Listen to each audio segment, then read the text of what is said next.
This is the Q&A day that we have together. I really enjoy it. Getting great questions. First of all, I want to make a couple of comments for those that are joining us. I've been getting a whole bunch of emails about your own personal blackout stories. So I want to just say thank you for those. Some of them are really incredible. Thank you to Orit for her email to me and her story of how she was able to stay strong in it. Thank you to a woman named Medina who reached out to me this morning. And this story here that is fascinating that I hope people are appreciating is Medina seemed to have lost power in the middle of the Seder. Can you imagine that? And understand this year we had Thursday, Friday, Shabbat. So if you don't do work during that period of time, that's 3 days of you're in like this zone of, it's like Shabbat, right? It's 3 days of two holidays and Shabbat. Her power went out in the middle of that for 48 straight hours. That's insane. That's real stuff in the middle of a Seder. I can only imagine. But what's nice about this is that in her email, and this is exactly what we're talking about. I'm just going to read a piece of the email. So it goes out mid Seder. And she says to herself now, here, listen to this line that is exactly what we're talking about. She said, we survived on candles. And the story we tell ourselves now is that if we survived a 3-day holiday without power and the pandemic, right? This is going on this year. We can certainly do anything. And that's what we're getting at, which is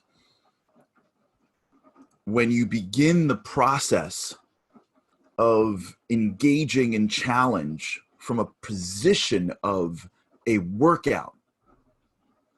When I go into a workout, when I engage in, if I'm an athlete and I engage in any level of activity, if I'm a soldier and I engage in any training, if I'm a doctor and I engage in the training, whatever I'm doing, if my mentality is when I engage in something difficult, I'm going to get stronger from it. You go into it differently and then you come out of it differently. So that's how we need to look at life. When we engage in, hopefully we don't get challenges thrown at us. Like, let's hope it doesn't happen. But if it does happen, if we approach it from the perspective of, I am going to gain something from this experience. It's not purposeless. And then when it's done, you identify, I've gained something from it.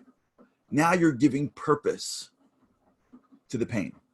And one of the most important ways to increase empowerment and happiness in challenge is giving purpose to pain. And we're going to talk about that in the next week when we deal with the positives. Gratitude, meaning, purpose. These are all techniques for engaging in challenge, but here's sort of a story where we did this. So thank you for that, and thank you for those that jumped in. One line I want to read from Rebecca. This is a great line that we have been talking about a lot. If you're persistent, you'll get it. If you're consistent, you'll keep it. I think we should somehow, Andy, we should think about a way to create like some meme that could come from the show. But this is definitely something to keep from Rebecca. Thank you very much. And I'm actually going to post this onto the chat to everybody so that you have it in front of you. I think it's a great line. So thank you for that, Rebecca. Okay. Now let me go through what has been sort of a consistent question. And again, I'm sorry if I'm missing people.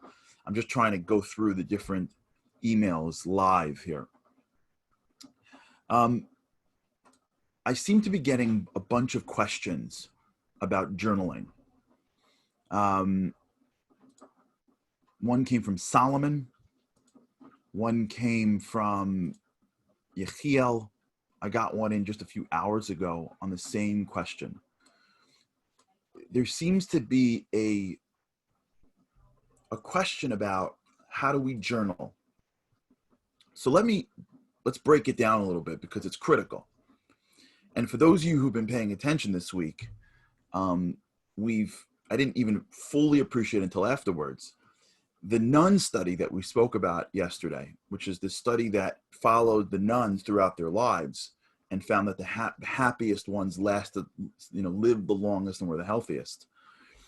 It really was through their journals, right? So let's get into this a little bit right now. Meaning the journal could be a really great place in which you are solidifying a happier, more empowered way of seeing the world. Because what will happen is, if you're doing it correctly, you're going to review your journal. So let me give you the ideal, and then we can figure out what works. But let me give you the ideal. The ideal way to journal is to identify something, whether it's a notebook or it's a computer, but something. It's not like you're not grabbing papers. And to identify a period of time that is consistent throughout your week. Ideally, not during the middle of your day, unless you're doing things that lead itself to quiet. If you go out to lunch every day and you have a moment to breathe, if you're on a train every day, right? If you're in a car every day, then you're not driving, etc. If you don't have a life where you're always doing something midday, usually you're never going to find the time. Ideally, you do everything in the morning. That's my own personal opinion. Whenever you do a ritual, you put it into the morning, because the morning is where you have most of your willpower, so you can overcome all the challenges that go to any new rituals. So you pick your spot in the morning. Don't make it too long. So like if you miss it, like, don't make it an hour and a half. 10, 15 minutes is plenty to get started. If you really enjoy, you can increase it. But if you start adding lots of time to your day, you're never going to continue with it. And really what you're doing is you're trying to identify highlights that are important to you. You're not just writing the checklist. You're not writing the schedule of today's or yesterday's activities, unless that's really important. What you're really trying to do is identify something, an insight, an idea, something that you're thinking about, something that you're feeling. To me, one of the most powerful journals that I've ever done was the night of Sandy.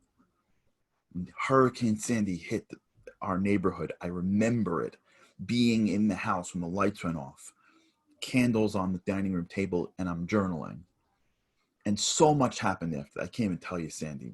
We had to leave our house in the middle of the night with the kids, and the morning, and the blackouts and the damage. Forget it. It took us weeks to get over Sandy. I mean, thank God everyone was healthy, and thank God there wasn't massive damage. But whatever, it was inconvenient. But the journal that I had before it all happened, when I was in the house, it was powerful because I was able to go back to a period of time that I couldn't remember. And it was feelings. It wasn't like I'm sitting home with candles. It was, here's what I'm feeling. Here's what I'm thinking. So really the journal allows you to share thoughts that are unended, that are unresolved. Because then you can go back and see what you were thinking in that period of time, see what you were, how you were analyzing, and then you can it allows your mind to get better. And that is really what you're looking for. You're looking to get in your head. So I can almost see a journal this week being like, it's a blackout. I know it's not a big deal, but it's inconvenient and I'm feeling frustrated. And then the next day with it going, I can't believe the lights turned back on. I really should have been happier. I should have been empowered. The next time this happens, right? You're reflecting on your thinking. You're reflecting on you're trying to get into your insights. Even if it's a few lines, but and if you have nothing to write, then write whatever you can write. But the goal is to write, but to try to think about your thinking and your feelings so that you can capture it. So as your day goes on and your feelings change, you get to go back and see how you think about scenarios. You get to track things. Years ago, I remember being burnt financially by a few different people on a bunch of deals in a row. And I remember learning, why was I so excited? And I remember going back in my journal and being like, okay, whenever this happens, You can get very excited, be careful, people talk, listen to what they do. And I learned the pattern of how to protect myself from people that don't really know what they're doing financially in a transactional basis, but they say they do. Do that at some point during your weekend, on a Sunday, on a Friday. I usually do nothing on Shabbat. Shabbat is really my total disconnection. Read it. Sunday morning, cup of coffee, early in the morning, read your whole journal. Read your week. And you'll start to really get an insight as to who you are and how you think. And that'll inform Monday's journal or Sunday's journal. That's how to do it. I hope that answers a whole bunch of questions. There is no right or wrong way. It's just like everything in life, be consistent. And that's really the approach here. Okay, I want to read something that we got from a guy named Joe. Joe sent me this incredible email from his next door neighbor, a man named Mr. Middleman. Listen to this. This is so critical. Mr. Middleman was a survivor of Auschwitz. His wife was sent to an orphanage by her parents. They never saw the parents again, and they encountered unspeakable horrors. When I moved, this is Joe's email to me. I just think it was so incredible. When I moved next door, I adopted them as my grandparents. His grandparents had already passed. Until his passing last year, I was fortunate to bask in his faith, wisdom, and stories and his link to the past. He grew a lot from him. Now, one day there was a terrible blizzard in Detroit, and we encountered tremendous difficulties in getting through the snow in his wheelchair. He did. To be honest, I was frustrated, and all sorts of thoughts invaded my mind. Okay, so I'm picturing him pushing Mr. Middleman in a wheelchair in the snowstorm. Suddenly, Mr. Middleman looked up and proclaimed, "I am so happy that it is freezing cold and I'm in a blizzard." After a minute of my bewilderment, he said, "Do you know why?" His reply left an indelible impression on me. He says, because if I wouldn't be happy, I would still be freezing and still be in a blizzard. What I didn't know at the time was the source of his mindset. Many years later, during a conversation on his porch in the 90-degree weather in Tisha B'Av, he revealed to me a story that changed his life forever. He was freezing cold in Auschwitz, and him and several boys were standing together, staring at a smoke bellowing out of the crematoria. Mr. Lindman explained, "I never thought it would be possible for me to explain you the feelings of despair and hopelessness that we felt. We didn't know if our parents, siblings, or friends were inside, and it was a matter of time before our number would be up. All of a sudden, a 20-year-old alter Bucher is Yiddish for an older boy, began screaming on top of his lungs, 'I am so happy that I'm in Auschwitz.' He screamed it over and over and over again.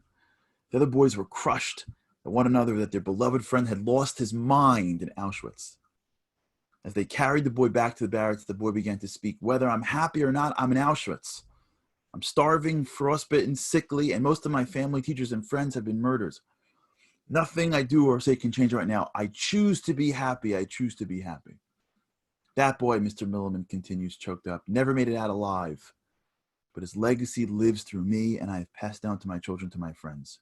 From that day on, Mr. Middleman told me he chose to be happy. I've never heard him complain about anything." That is the story that he sent me. Is that unbelievable? Is that exactly what we're talking about? Mr. Middleman. I choose to be happy in Auschwitz. Joe Seligson, thank you so much for that email. That, by the way, is what we are talking about. It is worth it just for that story. I choose to be happy in Auschwitz. Yeah, Steve, it's very much Viktor Frankl-esque. So thank you for that. But that really is something that we should be, that should be an expression. We should have, Andy, you should take notes of the expressions that we have here on the Boost. One of them should be, "I choose to be happy in Auschwitz."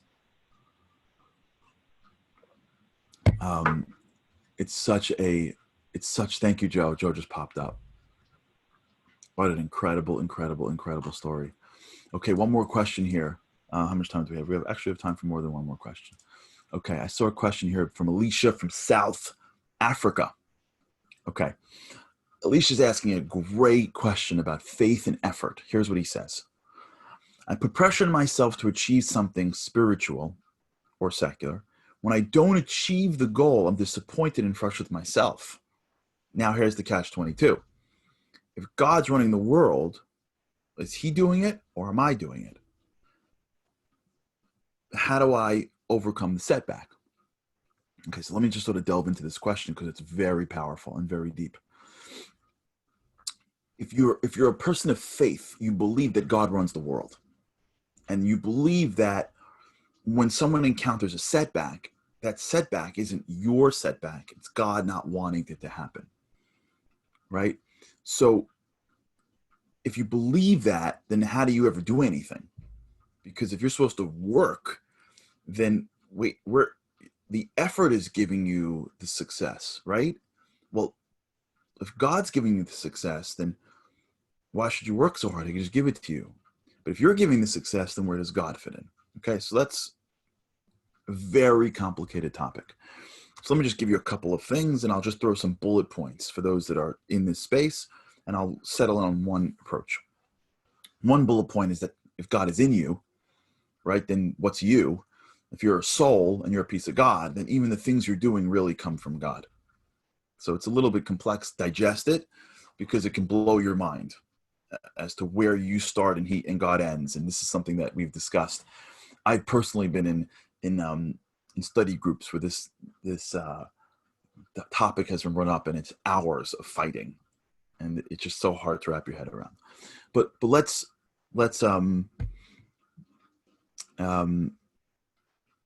sort of give it a little bit more practical approach.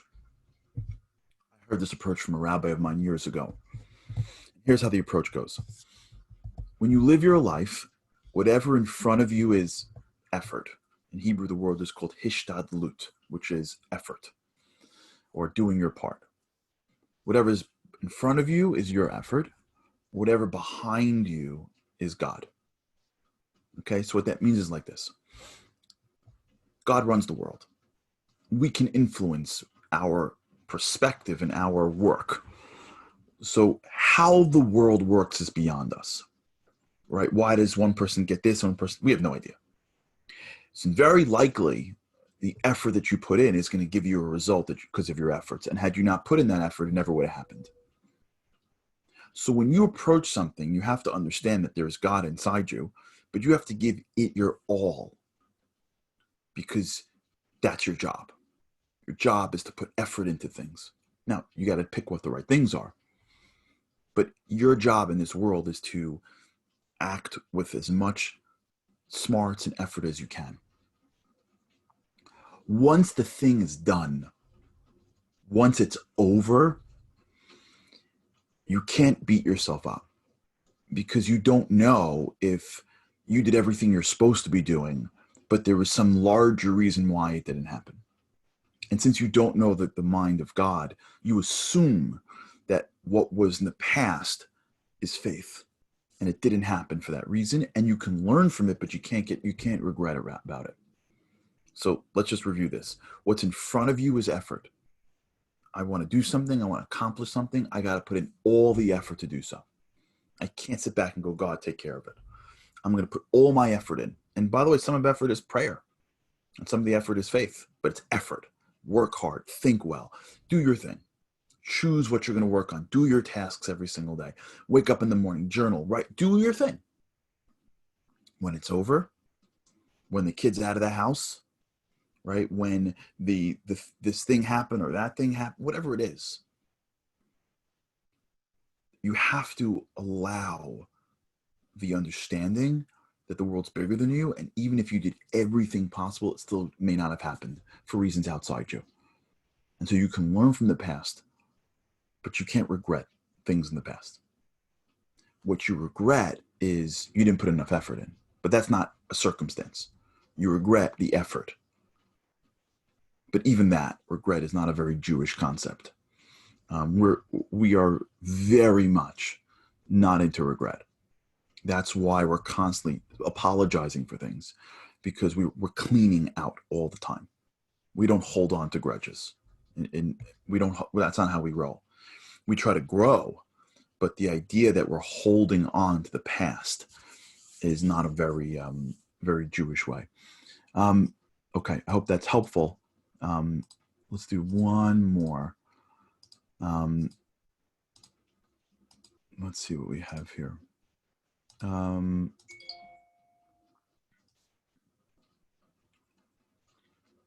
this one's very complex. All right, we're not doing this one. Let's do one more from the chat, and then we'll call it. It's already 9:20.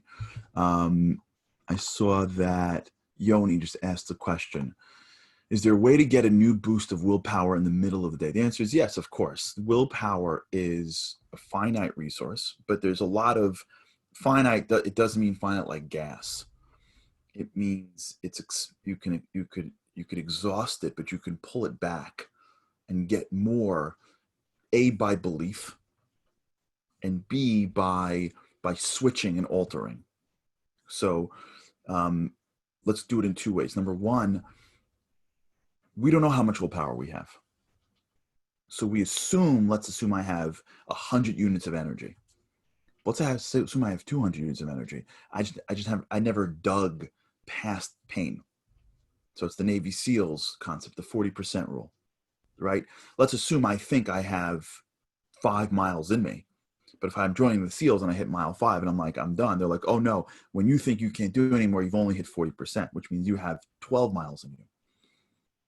So willpower is finite, but remember, we don't know when it's over. So the one way you deal with loss of willpower is you just push through the pain, because you don't know how deep you can really go.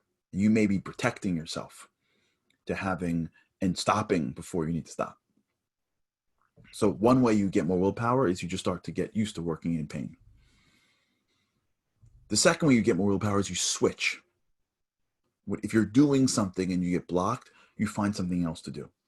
And the switch brings in variety and newness and freshness, and that's an emotional pop. You do something new, there's always like that initial emotional curiosity and freshness. The third way that you get more power, it's not by disengaging, it's by engaging in something enjoyable and meaningful. So I'm not a huge fan of zoning out. You need it. I don't know how much, but I am a huge fan of taking a break to do something else that could still be productive, but regenerate your energy. So for example, let's assume you're reading a book and you're mid-work day and you're burning out, let's say. If you go down to the lunch area with your book and you read your book, or you journal, or you listen to something, you're feeling productive, but it's a total switch for what you're doing, which allows you to come back and be stronger. Let's assume you exercise midday. Let's assume you do something that is, you call somebody.